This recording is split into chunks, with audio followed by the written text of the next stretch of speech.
주석을 정돈해 주시기 바랍니다. 소원이 되었으므로 제270회 노원구의 동네회 보건복지위원회 제2차 회의를 개요하겠습니다.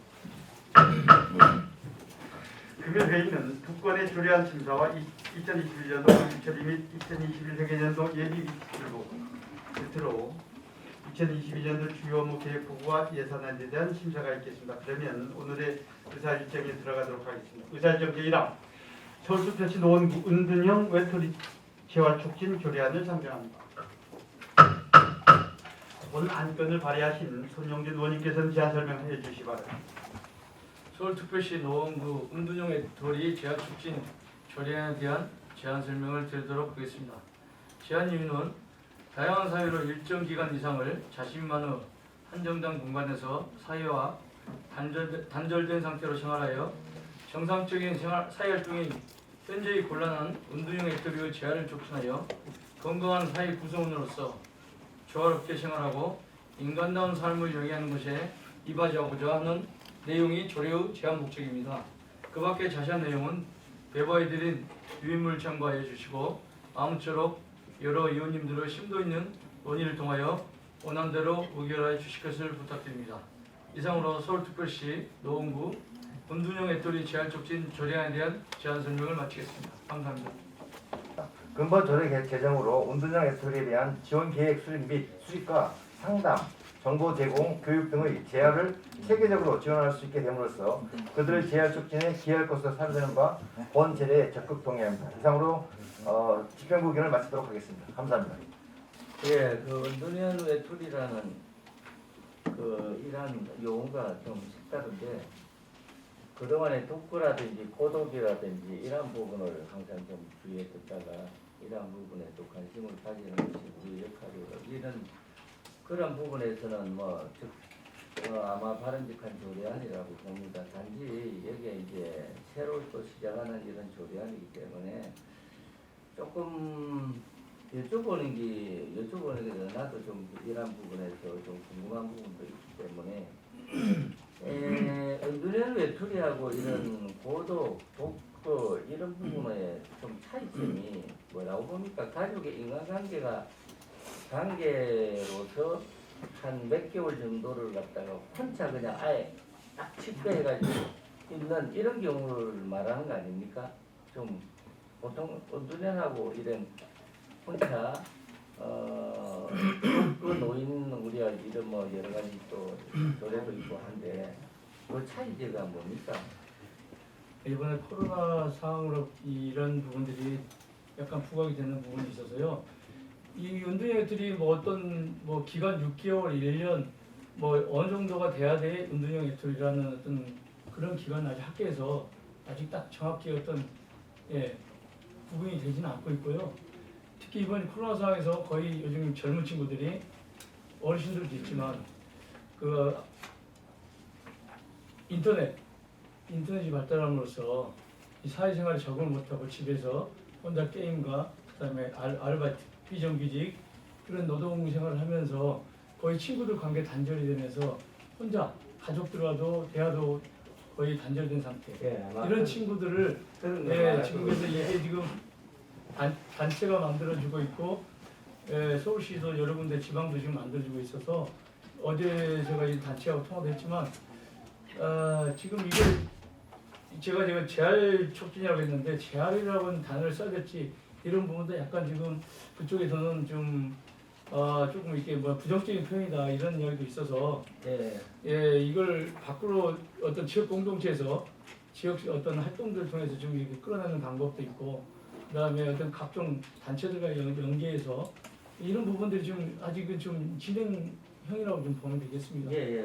그 대상이 그러면은 보통 어른들보다는 좀 아동 청소년 이쪽에 좀 많을 거였는데 이게 조례가 만들어지려면은 그에 대한 아마 기본 기초 조사는 좀 해야 된다고 보는데 우리 그 노원구에 어떤 이런 그 자료를 좀 토대해서 그 숫자가 얼마 정도가 된다고 봅니까? 근데 이게 은둔형 외톨이라고 지금 조금 전에 말씀드린 정의를 내리기가 지금은 아직 딱 어떤 은둔형 외톨이라는 개념이 아직 약간 포괄적인 개념이 있어서 이걸 몇 명이다 이렇게 딱 지금 기초서서 하기는 약간 학교에서도 마찬가지로 사회 어떤 종교단체나 사회 어떤 그런 단체에서도 그것이 예. 애매한데 그러면 그래서 애매한데 저희들이- 어떻게 조례 아니 왜 그렇게 애매한 부분이 아니 있으면 애매한 게 그 규정 개념이 애매한 거고 예. 저희가 이제 이런 은중 엔트리라는 거는 개념은 아직 딱 학술적으로 딱 명확하진 않은데 저희들이 이제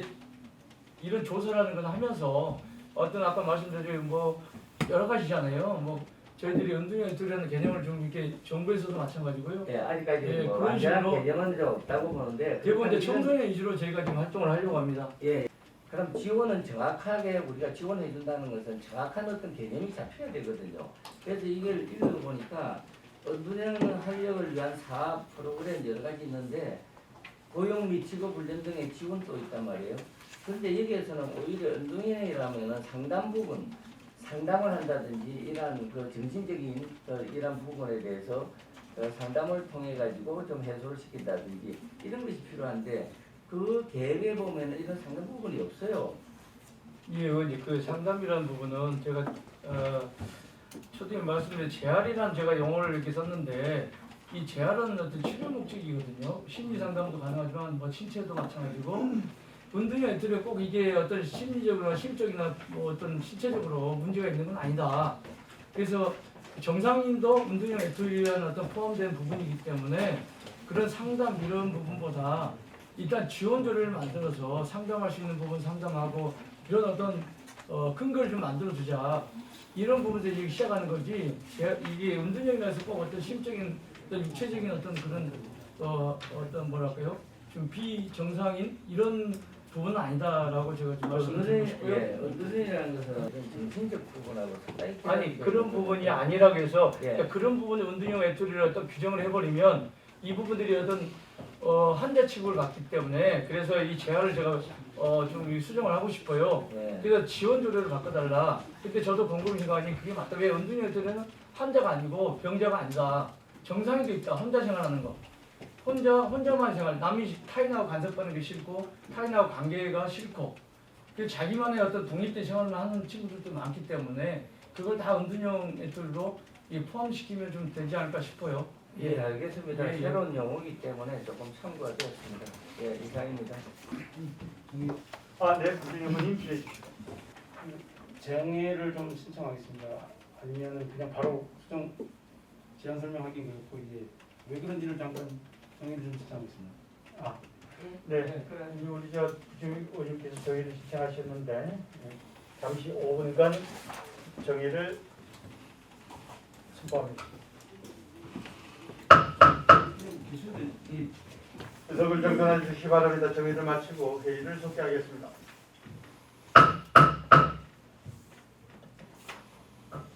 간담회에서 서울특별시 노원구 은둔형 외톨이 제한 특집 조례안에 대하여 신고에 논의한 결과 조례안 수정안을 제안하기로 했습니다. 그러면 부준혁 의원께서 조례안 수정안에 대하여 제안 설명을 해주시기 바랍니다. 서울특별시 노원구 은둔형 외톨이 재활촉진 조례안에 대한 수정안을 말씀드리겠습니다. 주요 내용은 제명 중 재활 촉진을 지원에 관한으로 수정하고 안 제8조 제목 은둔형 외톨이 재활 촉진을 은둔형 외톨이 지원으로 수정하고 같은 조 2항 3호 내용 중 은둔형 외톨이 재활 촉진을 은둔형 외톨이 지원으로 수정하고자 합니다. 아무쪼록 본 의원이 제안한 수정안에 대해 만장일치로 의결해 주실 것을 부탁드립니다. 감사합니다. 조례안 수정안은 발의원 외 1인 이상의 찬성 의원이 필요한다. 부준혁 의원이 조례안 수정안에 대해 제청 있으십니까? 없습니다. 찬성합니다. 예, 제청이 있으므로 부준혁 의원이 조례안 수정안은 정식 의제로 성립되었습니다. 그러면 본 조례안 수정안에 대해 질의나 토의하실 의원님 계십니까? 없습니다. 더 이상 질의가 없으므로 의결토록 하겠습니다. 부준혁 의원님이 제안한 조례안 수정안과 같이 수정한 부분은 수정한 대로 나머지 부분은 원한 대로 의결하고자 하는 위원 여러분 이해 없습니까? 없습니다. 위원 여러분의 이의가 없으므로 의사일정 제1항 서울특별시 노원구 은둔형 외톨이 지하촉진 조례안은 수정한 부분은 수정한 대로 나머지 부분은 원한 대로 가결됐음을 선포합니다.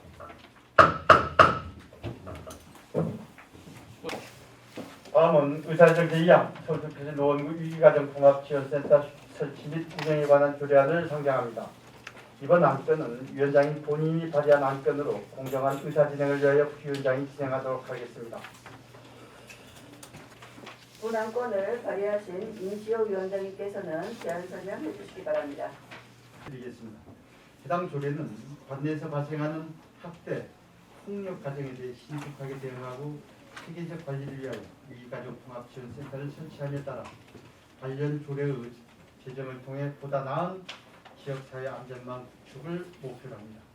자세한 내용은 제보해드린 유인물 참고해 주시고 아무쪼록 여러 위원님들의 심도 있는 논의를 통하여 원안대로 의견해 주실 것을 부탁드립니다. 이상으로 서울특별시 노원구 위기가정통합지원센터 설치 및 운영에 관한 조례안에 대한 제안 설명을 마치겠습니다. 감사합니다. 다음은 본 안건에 대한 집행부의 의견을 듣도록 하겠습니다. 정향수 교육복지국장님께서는 보고해 주시기 바랍니다. 위기가정 통합지원센터 설치 및 운영에 관한 조례안에 대한 의견을 말씀드리도록 하겠습니다. 근본 조례 제정으로 학대, 폭력 가정에 대한 지원 및 인간경의 공동협력체제 구축의 근거를 마련해 주민의 안전과 복지 증진에 기여할 것으로 사례되는 바 본 조례에 적극 동의합니다. 이상으로 집행부 의견을 마치도록 하겠습니다. 감사합니다. 더 이상 질의하실 위원님이 안 계시므로 의결토록 하겠습니다. 위원 여러분, 본 안건에 대하여 원안대로 의결하고자 하는데 이의 없으십니까? 없습니다.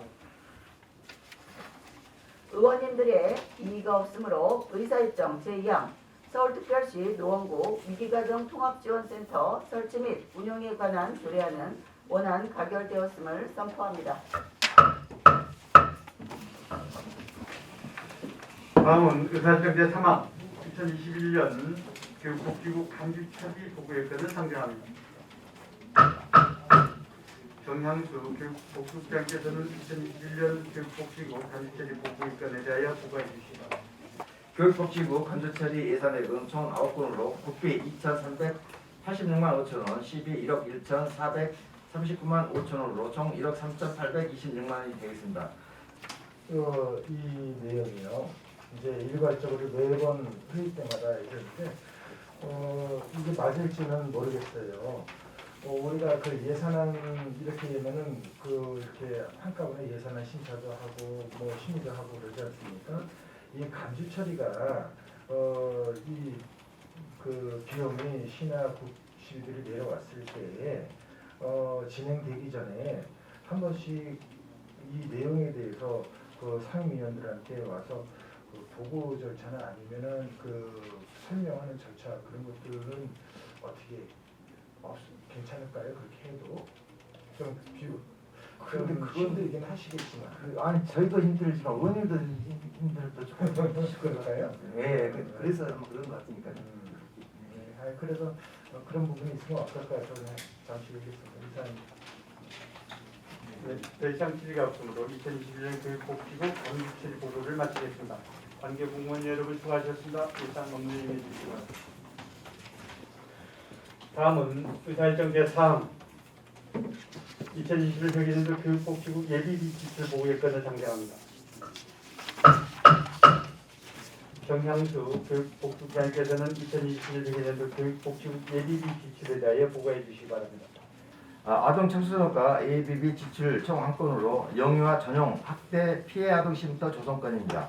정의 사건 이후 영유아 학대 피해 아동에 대한 보호 대책을 고심하던 중 응급한 아동 학대 사건이 발생 시 신속하게 아동을 보호할 수 있는 전용 쉼터가 필요하다고 판단하여 영유아를 보호할 수 있는 전용 쉼터를 조성하였습니다. 네, 정향수 교육장 수고하셨습니다. 그러면 2021 회계년도 교육복지부 예비 지출 보고예건과 관련해 위원님께서는 질의해 주시기 바랍니다. 예, 지금 예비비 지출 3월 12일 날에서 전세 계약부터 아주 빠르게 진행되는 걸로 알고 있는데 언제쯤 조성이 마무리될까요? 지금 조성 마무리돼서요. 지금 완전히. 알려에서 좀 그 아이를 지금 3명 정도 저희가 보호를 하고 있습니다. 지금 규모는 어느 정도나 되어 있습니까? 다시 한번 우리 과장님 보고 드리겠습니다. 네. 그 집은 지금 143.66제곱미터입니다. 40평이 40평 좀, 정도? 예, 40평 정도 됩니다. 3월 10일 날 지출이 될 정도면 조금만 더 빠르게 서둘렀으면 예. 우리가 예산 확보를 해가지고 순서 진행을 하면은 좀 더 좋았겠다 하는 아쉬움은 있는데 다음번에 사업하실 때 참고해 주시기 바랍니다. 예, 그렇게 하도록 하겠습니다. 이상입니다. 네, 이행위원님 수고하셨습니다. 없습니다. 별상 질의가 없으므로 2021 회계연도 교육복지국 예비 및 지출 보고를 마치겠습니다. 관계 공무원 여러분 수고하셨습니다. 일상 업무 임해 주시기 바랍니다.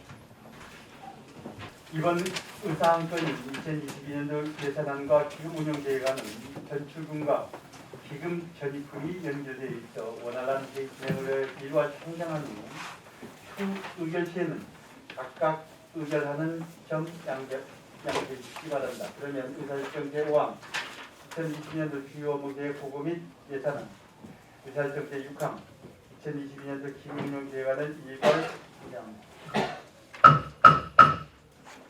정향수 교육복지국장께서는 생활복지가 조한 2022년도 주요 업무 계획 보고 및 예산안 기금 운영 계획안에 대하여 제안 설명해 주시기 바랍니다.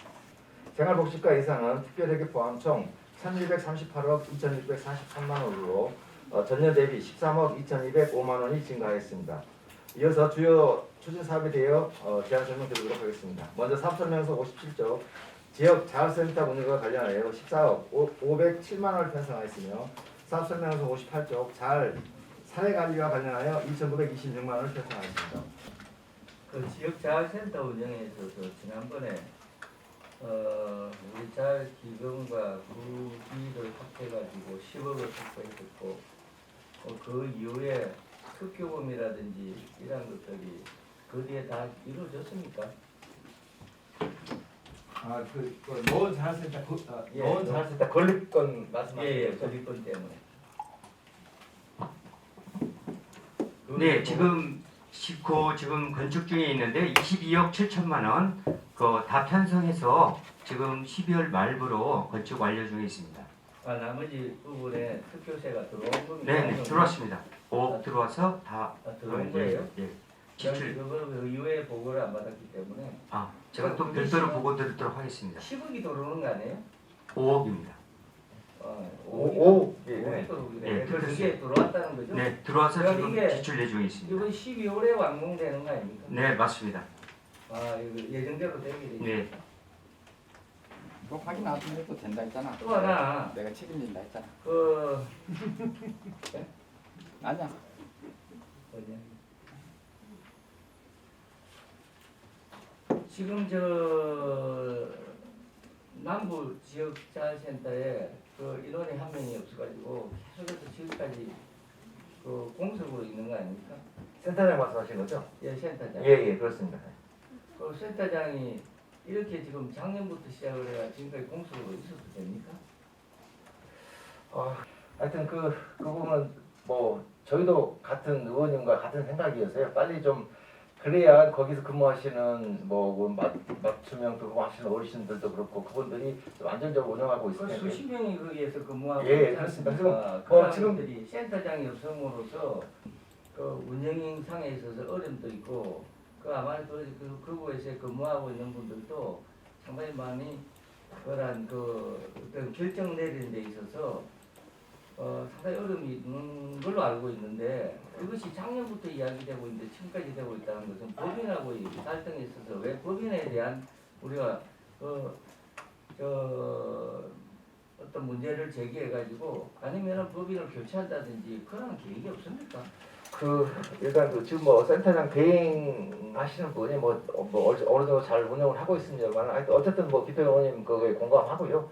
하여튼 저희도 적극적으로 더 저촉을 해서 최대한 빠른 시일 내에 센터장을 모실 수 있도록 그렇게 노력하겠습니다. 원심다는 게 결국은 법인하고의 관계인데 우리가 여기 법인에 대해서는 관여를 못 하고 있습니까? 보건복지부에서 지정하는 우수기관 선정도 되고 이런 부분들이 있는데 어쨌든 그쪽 관계 그것 때문에 좀 그런 부분이 있는데 하여튼 최대한 빨리 모시도록 하겠습니다.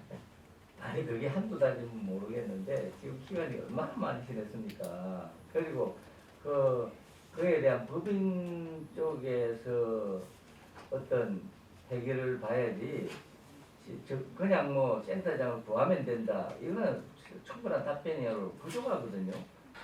조속한 시일 내에 센터장을 조금 선정할 수 있도록 했더니 절차를 밟아 나가겠노라고 본인들은 답변했습니다. 그러게요. 이게 지금 뭐 몇 개월이라면은 이해가 되겠지만 1년 이상이 지금 지속이 되고 있고 이렇게 되고 있으니까 결국은 거기에 우리가 이 자활센터라는 것이 큰 사업인데 이런 부분에 있어서 정말 원활히 돌아갈 수 있는지 상당히 의문점이 드는 거예요. 그래서 그런 부분에서 조금 만전을 좀 기해 주시기 바랍니다. 이상입니다. 지금 세부사업 설명서 59쪽 가사간병 방문 지원 사업입니다.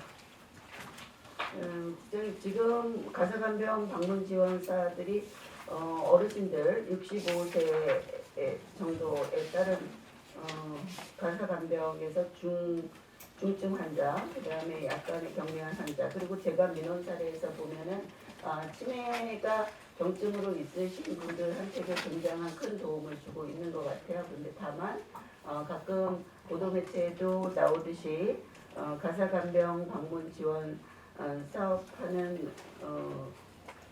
그곳에서 점검이나 교육이 얼마나 이루어지고 있는가에 대한 그런 운영 실적에 따른 그런 것들이 좀 궁금한데 어떻게 노원에서는 그런 민원은 뭐 몇 회 정도 얼마나 있는 상황인가요? 네. 저희 같은 경우는 미만. 65세 미만이면서 중증 환자들 그렇죠. 이분들의 자활 사업 하시는 분들이 간병 사업을 하는 것입니다. 그렇기 때문에 우리도 이제 이런 것은 자활센터를 통해서 다양한 교육을 통해서 그런 문제들은 해소하고 있습니다. 예. 지금 여기 지원 대상에 보면은 장애인 정도가 심한 장애인, 그다음 소년, 소녀 가정, 그다음 조손 가정, 한부모 가정이라고 되어 있어요. 그렇다면 지금 거의 조손 가정이나 한부모 가정, 그다음에 청소년 가정으로 들어가는데 연령대는 어떤 분들이 들어가고 계시고 어떤 서비스가 주되고 있습니까? 일반인들은 아니죠. 여기서는 65세 미만이면서 중증으로 보호를 받아야 될 사람에 대해서 재가 서비스를 한다고 보시면 됩니다. 소년, 소녀 가정, 그다음에 조손 가정, 한부모 가정이라고 되어 있는데 그럼 여기는 지금 현재 이루어지지 않고 있다는 소린가요? 아니죠. 그 속에 그 안에 중증 보호 요보 대상자가 있다면 보호를 해드린다는 겁니다. 그러면 이 가정에서도 중증 장애인으로 국한된다는 소리죠? 그렇죠. 예. 그 말입니다. 그러면은 지금 중증 장애인을 보통 방문했을 때 보호자가 항상 옆에 대부분 계시는 경우죠? 어떤가요? 그럴 수도 있고 이제 직원에서 있다가 보호를 해줄 수도 있고 경우에 따라서는 뭐 시간대가 또 다르니까 보통 아무래도 옆에서 보호자가 계시는 경우가 많죠. 이런 경우. 예.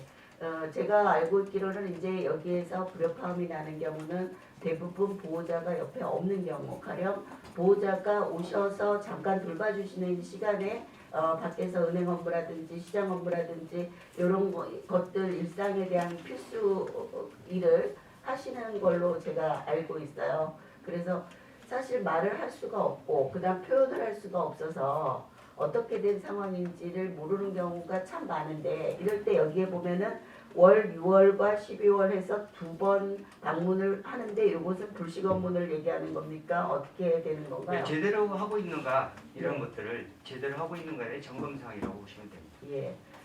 아무래도 표현을 못 하시는 분들이라서 조금 더 각별해야 되지 않나 싶은데 네. 그만큼 또 소홀할 수 있는 난점이 있잖아요. 예, 그런 부분에 세심하게 신경 써주시기 바랍니다. 예, 알겠습니다. 예, 이상입니다. 우리가 세계 자활센터의 위탁 주는 사업들이 굉장히 많죠. 근데 위탁을 주고 우리 가에서는 그분들이 위탁 사업에 대해서 그분들이 우리 주민과 접촉 빈도가 굉장히 많은 사업들이 있을 텐데 그분들의 관리는 어떻게 하십니까? 예산을 내려주고 저희고 커뮤니케이션을 통해서 저희가 이제 책정이 되면은 우리 생활복지과에서 상담을 통해서 이제 센터로 넘겨주게 돼요. 네, 거기까지는 저도 알고 있고요. 그러면 자활센터에서 그 조건부 수급자들이 근로를 하잖아요. 그분들이 주민들을 접하는 빈도가 굉장히 많다 이 말입니다. 그분들의 관리는 어떻게 하느냐 이 말입니다. 자활센터에서 그 사업 단계를 합니다. 그러면 우리 관련 부서에서는 그쪽으로 용역 뭐랄까 이걸 뭐라고 해야 돼? 위탁을 주고 그냥 손 놓고 있는 거예요? 아닙니다. 그게 아까 말씀드렸던 대로 저희가 이제 조건무숙자가 된 사람을 그쪽으로 연결을 시켜주면 그 사람들에게 일자리 과장님 그것까지는 알겠다는 네네. 말이에요. 저기 그분들이- 예, 의원님 제가 답변 드리도록 하겠습니다. 자활센터별로 자기네들이 각 사업들을 만들어서 잘 그 하실 수 있는 그 CU에 그 뭐 운영을 한다든가 아니면 도시락 뭐 운영을 한다든가 그 이제 그 자활 사업단에서 자기 나름대로 사업을 만들어서 우리 조건부 수급자들을 채용을 해요. 채용된 인원들을 그냥 자활센터에 모든 것을 맡겨버리니까 어떠한 문제가 생기느냐. 제가 하루 어느 사업단을 나갔어요. 근데 동네 어르신이 와서 뭘 하려는데 안 돼. 마침 제가 거기를 갔어요. 그래 제가 도와주려도 안 돼. 그래서 직원을 불렀어요. 직원이 탁 나오자마자 뭐라고 딱 일가를 하느냐. 읽어보세요. 그러는 거예요. 그래서 제가 그랬어요. 잘 이해가 안 됩니다. 그러니까 조금 이걸 좀 도와주시면 안 되겠습니까? 안 돼요. 욕먹이는 것입니다. 그런 관리를 어떻게 하느냐. 자활센터에 그냥 맡기느냐. 그냥 툭 던져주고 니들이 알아서 해? 이거냐 이 말이에요. 저는 그걸 여쭤보는 예, 거예요. 예, 의원님 죄송합니다. 그런 일이 있었다는 거에 대해서 사과드리고요. 아니 관리는 그 뒤에 이 얘기를 더 할게요. 예. 그래서 그분을 보냈어요. 연세가 한 70대 중반이시에요. 보냈어요. 그래서 제가 사무실을 들어갔어요. 제가 이제 배지도 안 달고 평상복으로 갔습니다. 그날 여기 그 7층 수리를 해서 제가 의회에 들어올 수가 없어서 평상복으로 동네 한 바퀴 돌자 싶어서 뭐 민원이 있나 싶어서 한번 돌아왔어요. 사무실에 들어갔어요. 그래서 제가 밝혀서의 신분을 명함을 드리면서 제가 이 지역 의원인데 이렇게 응대를 하시면 결국 구청장을 욕먹이는 것입니다. 그랬더니 그 사람의 얘기가 뭐냐. 구현이면 뭐고 나보고 어떻게 하라고. 이거 예산을 다 쳐버리려다가 정말 한 사람 때문에 여러 사람이 피해를 볼 것 같아서 이런 교육들을 이런 교육이 아니라 이런 서비스 교육을 자활에 맡길 게 아니고 자활에 맡겼더라도 자활 관리를 제대로 해야 될 거 아니에요. 이게 제가 신분을 밝혔는데도 그랬는데 일반 주민들한테는 어떻게 하겠냐 이 말이에요. 그래서 정말 제가 평정심을 한 1, 2분 딱 잃더라고요.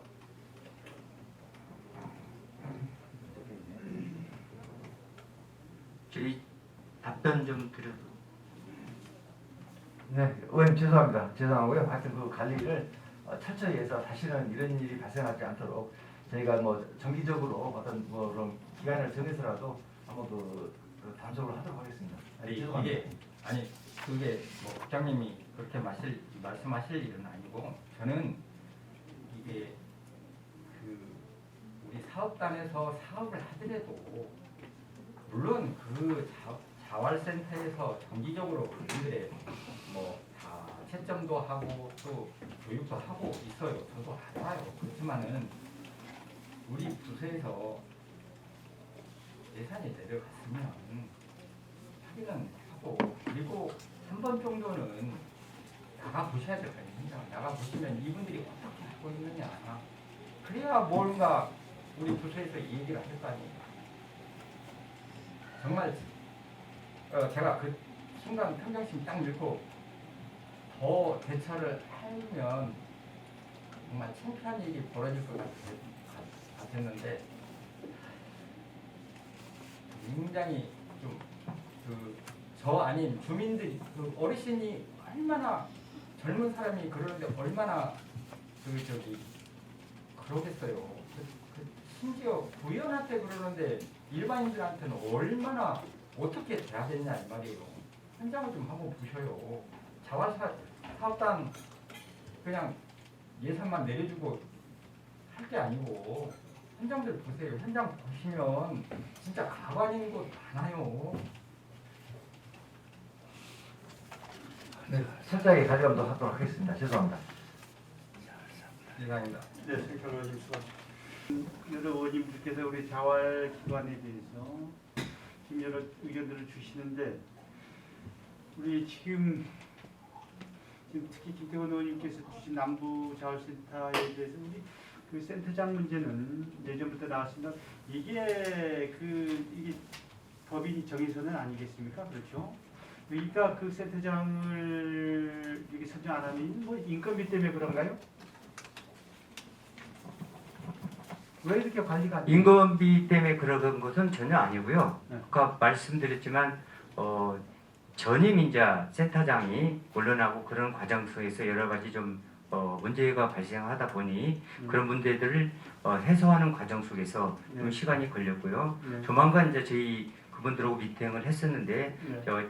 진행을 하겠노라고 네. 이야기를 하고 갔습니다. 좋습니다. 그러면 이 문제는 이렇게 하는 걸로 하겠습니다. 지금 존경하는 김태곤 의원님, 서기팔 의원님께서 자활센터에 대해서 많은 의견을 주셨는데 우리 전반적으로 우리 자활기관에 대한 우리 운영 실태에 대해서 점검을 할 필요가 있다고 보여집니까? 우리 국장님, 과장 동의하십니까?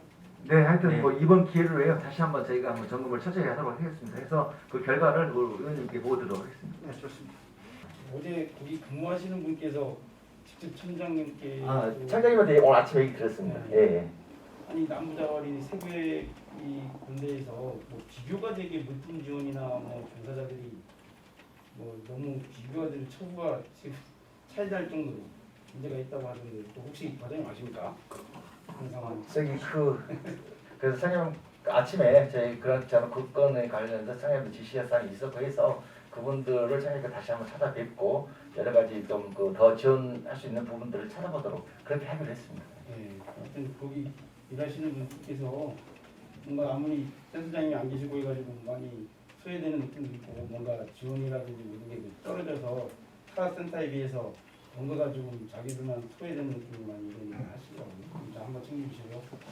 그 자산 62페이지인데 자산 형성 지원 사업에 이번에는 작년에 비해서 여러 뭐 통장 사업, 뭐 계좌 사업, 청년 저축 계좌 사업 이렇게 해서 분리됐던 걸 딱 포함을 했는데 국시비 매칭 사업에서 전체적으로 이제 예산은 올라간 것 같은데 청년 내일 저축 계좌가 신규되고 희망 저축 계좌 1, 2가 신규가 되는데 굳이 지금 보면 사업 내용을 보면 차상위 청년 15세에서 39세 3년간 매월 10만 원 적립하면 30만 원 장려금 준다.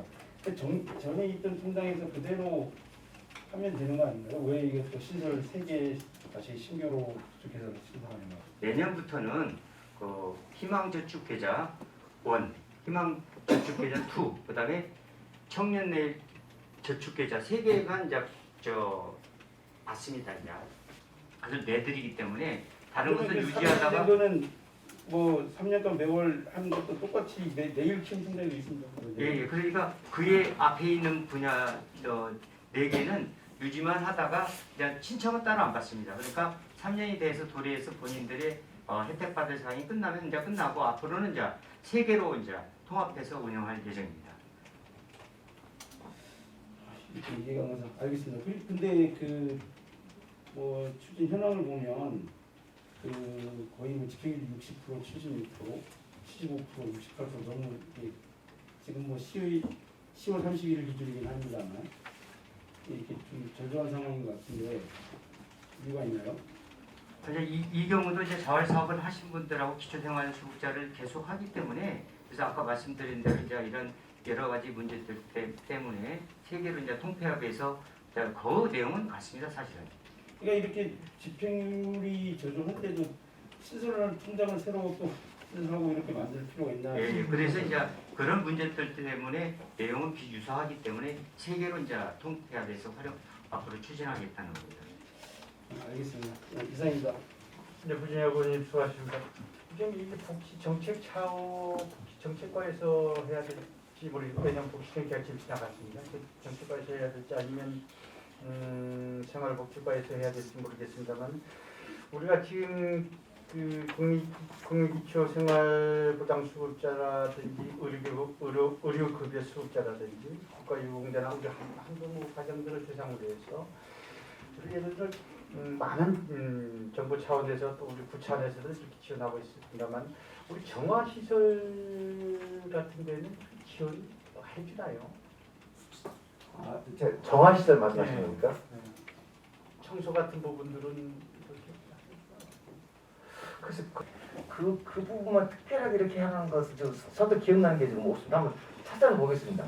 자라든지 이런 부분들이 일반 영구임대 아파트나 이렇게 살겠습니다만은 일반 단독주택 지역의 대부분 반지하 내지는 지하 쪽에 이렇게 사실 이런 부분들은 혹시 우리가 꼭 어떤 촘촘한 우리 복지 얘기할 촘촘한 어떤 구물망 요 얘기할 때 그런데 이런 부분들 잘 챙겨서 아무튼 청소 지원 그런 거 말씀하신 그 같으면 저희가 네. 그런 각 복지 협의회를 통해서 각 네. 동네에 그런 뭐 신청 받아서 청소해주고 뭐 빨래해주고 이런 특화 사업으로 이렇게 지원하는 부분들이 있는데요. 하여튼 어제 잠깐 말씀드렸지만 그 동복지협의회 예산 한 500만 원씩 해서 이런 것들 나가게 된다 보면 그런 돈을 활용해서 복지 협의회에서 각 동에 뭐 청소가 됐든 빨래가 됐든 이런 부분들도 사업할 수 있는 그런 영향들이 아마 좀 늘어날 것 같습니다.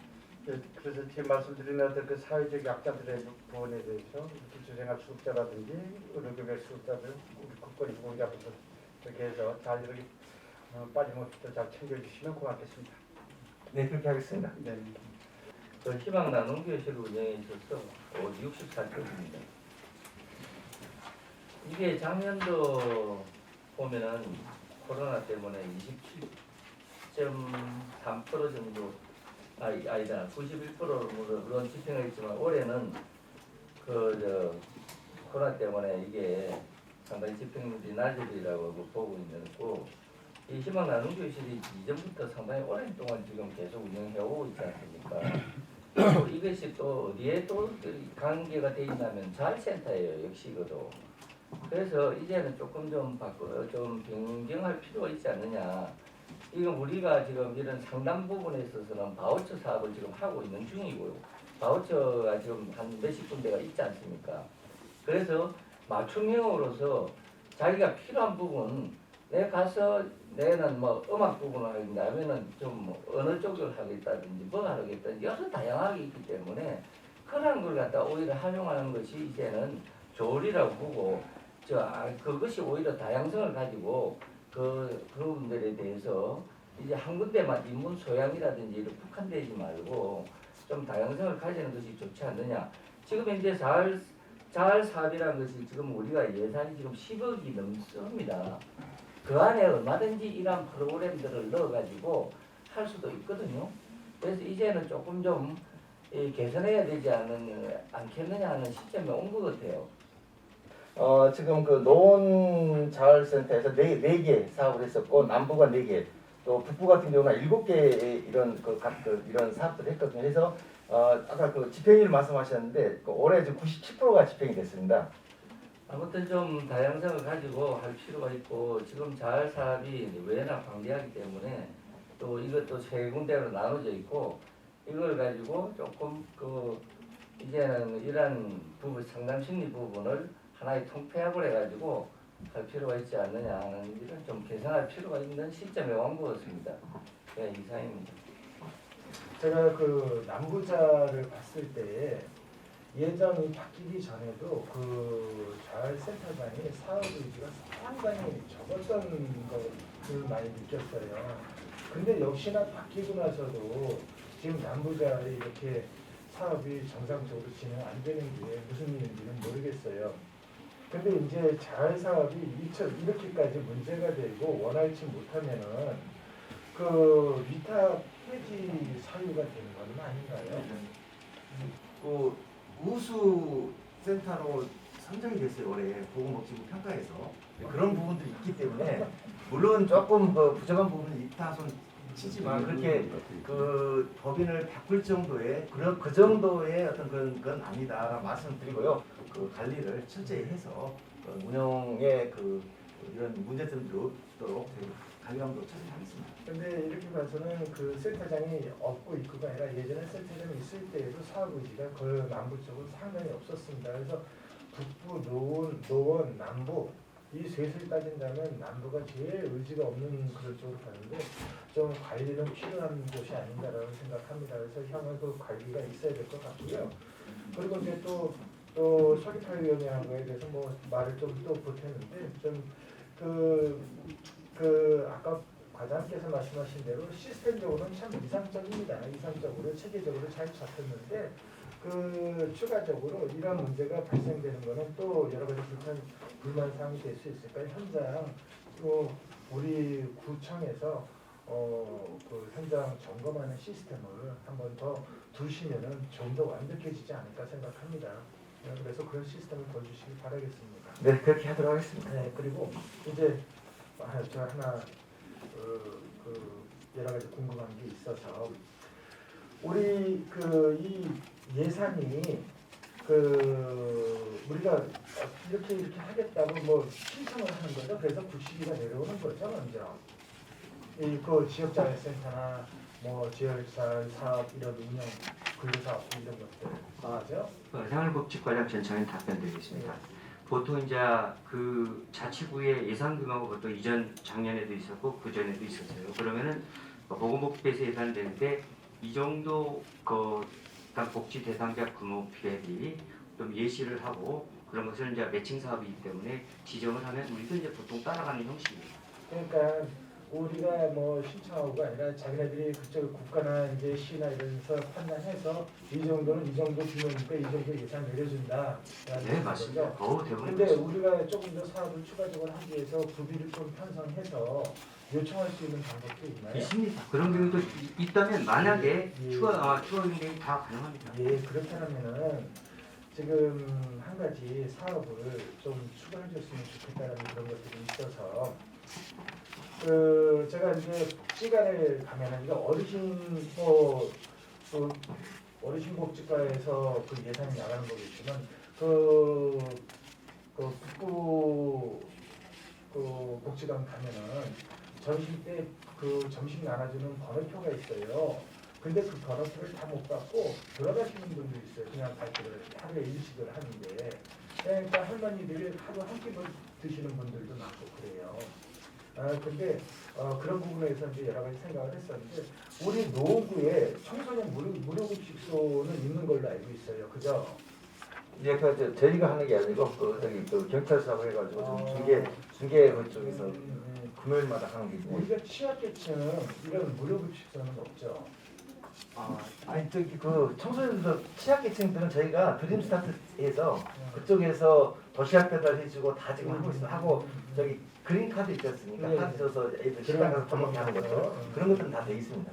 저 인천교구 쪽에 그 민들레 국수집이라고 그 방송에서 나오고 많이 그래요. 그런데 우리 구에 그 여러 가지 어려우신 분들이 상당히 많이 있어요. 그래서 제가 좀 예산 편성해서 좀 제안하고자 하는 거가 어떤 거냐면 예산 편성을 좀 더 그쪽으로 사업을 해줬으면 좋겠다는 그런 게 특히 제가 이제 상계 1890동 지역구인데 그쪽에 이제 북부 복지관이 있지 않습니까? 그쪽에 좀 주최를 해서 이와 같이 뭐 민들레 국수집과 같이 급식비를 뭐 1,000원, 2,000원, 뭐 이렇게 3,000원, 무료는 안 돼요. 그 사람들이 무료로 하면은 상당히 가슴에 그 상처를 입어요, 자기네들. 근데 돈 1,000원이라도 내고 먹으면 그 사람들이 상당히 떳떳해 하거든요. 그러니까 1,000원, 2,000원, 3,000원 이렇게 할 수 있는 그런 무료 급식소를 이 북부 복지관 이쪽 북부 자활 쪽에 맡겨서 그 사업을 하나 해줬으면 좋겠어요. 예산 편성이 필요하다면 우리 상임위에서 고민을 해서 조금 더 추가적인 부분이 있으면 지원될 수 있는 부분 할 수 있게끔 할 테니까 그런 사업이 어떻게 가능하시겠느냐. 좀 제가 고민을 해볼게요. 고민하고 연구를 해봐서 그렇게 해서 그게 가능한지가 판단되면 그때 의원님께 말씀드려서 하는 게 낫지. 지금 이렇게 하고 하는 거좀 이게 이제 그 청년 취약계층이라고 이렇게 얘기는 하고 하는데 모든 사람들이 이 식당에 와서 먹어요. 대체적으로 그냥 돈이 있는 사람들 와서 먹기도 해요. 근데 그 사람들이 와서 먹고 어떤 데는 100만 원도 내고 가고 뭐 10만 원도 내고 가고 계속 후원비를 더 내고 가는 그러니까 이 뜻이 좋다 보니까 그렇게 하니까 취약계층이라고 내 얘기는 걸어놨지만 일반인도 와서 먹긴 먹어요. 근데 그 제한하지 않는데 그 사람들은 더 많은 돈을 내고 가더라는 얘기죠. 이게. 그게 이제 그 민간에서 운영하게 된다 그러면 아까 말씀하신 대로 그건 얼마든지 가능한 부분들인데 이제 공적 영역에서 그걸 하게 된다 그러면 여러 가지 제한 조건들이 있더라고요. 하여튼 그런 부분들은 검토해보겠습니다. 검토해서 예. 그 우리 쪽 지역에도 그 식사를 못 하시는 분들이 상당히 많이 있더라고요. 그런 분들이 식사를 하루 일식만 제공하는 게 아니라 하루 3식이 다 제공될 수 있는 그런 그 한번 정책을 한번 가져가셨으면 좋겠어요. 한번 신중히 검토해 주시기 바랍니다. 네, 검토해보겠습니다. 네. 네, 김진영 의원님 수고하셨습니다. 작년에는 공영 장례 비용으로 해서 80만 원 10건에서 잡았는데 그걸 빼고 이거는 뭐 안치료 지원으로 해가지고 올라갔어요. 이 사업 산출이 내역을 좀 보니까 왜 바뀐 이유가 있을까요?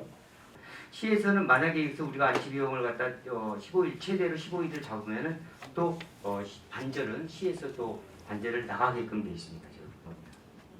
그러면 그 위생복이나 장례용품 같은 건 지원이 안 되는 거고요. 이런 다른 것은 지원이 하고 예를 들어 우리 연구차 비용이랄지 이런 걸 지원을 하고 연구차 비용으로도 그 500건 이번엔 659 해가지고 올라왔는데 물품 장례용품이 지금 빠지고 안치료 지원들이 돼 있어요. 근데 안치료가 3만 원, 1일 3만 원이라는 거죠.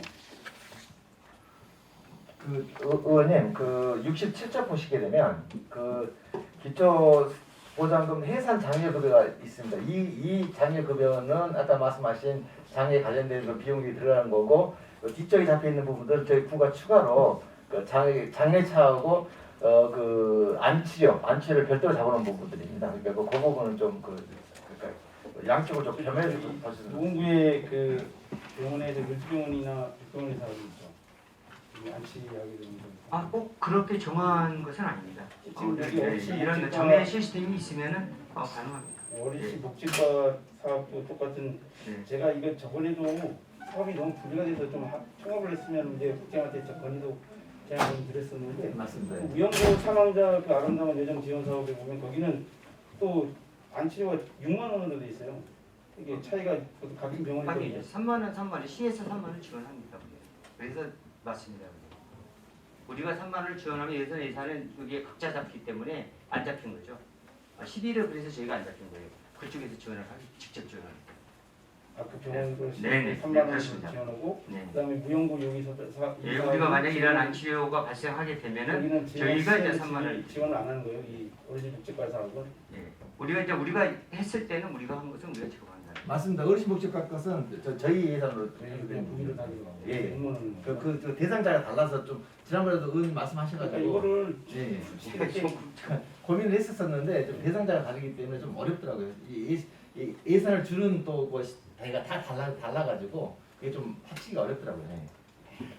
알겠습니다. 감사합니다.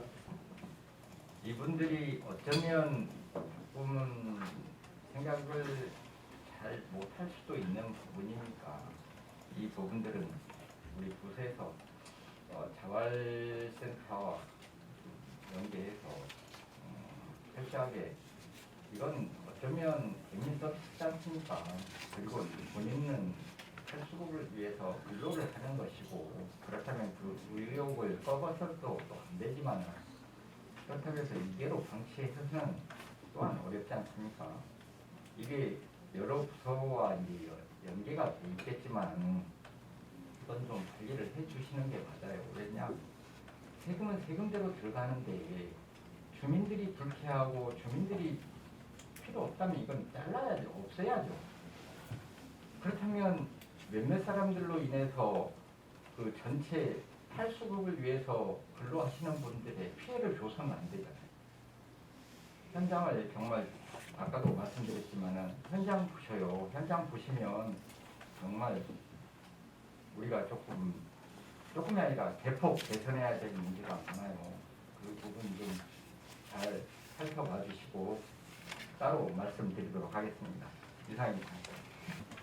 우리가 행정적으로 얘기하는 이 답은 현장에 있다는 말이 이 말씀인데 이런 것 같아요. 지금 제가 전반기 행정재정위원회에 있었습니다만 남부 자활이 월계동에 있었는데 그때 시설이 대단히 열악해가지고 운영도 잘 안 됐었고 그 부분을 제가 공론공식으로 끌어왔어요. 끌어와서 시설은 지금 세계 중에 남부가 가장 좋을 텐데 근데 참 이렇게 얘기하다 보면 남부의 어떤 운영 문제가 오늘 많이 이렇게 대두가 되는데 앞서 말씀드린 대로 우리 세 군데 그 자활센터에 대해서 다시 한번 점검이 이렇게 필요하다고 정말 보여집니다. 네, 그리고 알겠습니다. 하나만 더 여쭙겠습니다. 그 세부 사업 설명서 65페이지에 보면 국민기초생활보장수급자 생계급여 부분이 지금 내년이 올해 대비 계산해 보니까 10.65%가 증액이 되는데 그래서 지금 구비도 한 13억 2,400만 원 정도 증액이 되고 이 부분은 증액권이 단순한 물가 상승인가요? 아니면 생계급여가 수급자가 늘어나는 걸로 추계해서 지금 예산이 이제 잡힌 겁니다. 그 기초생활보장 수급자가 그 어떻든 코로나나 이런 경우에 대해서 더 늘어날 걸 감안해서 국가에서 예산을 잡아서 거기에 맞서 매칭으로 지금 예산이 잡힌 그런 실정입니다. 아, 그러니까 우리가 그 10.65% 정도 늘어난 부분이 국가에서 그렇게 판단해서 그렇습니다. 예. 네. 의원님도 더 이상 질의하실 의원님 안 계십니까? 네, 없습니다. 더 이상 질의하실 의원님이 안 계시면 생활복지가 수관 2022년도 주요 목의 보고 및 예산안 지금 운영 계획안의 심사를 마치겠습니다. 전 작년 생활복지과장님을 비롯한 관계공무원 여러분 수고하셨습니다. 이상 의미해 주시기 바랍니다.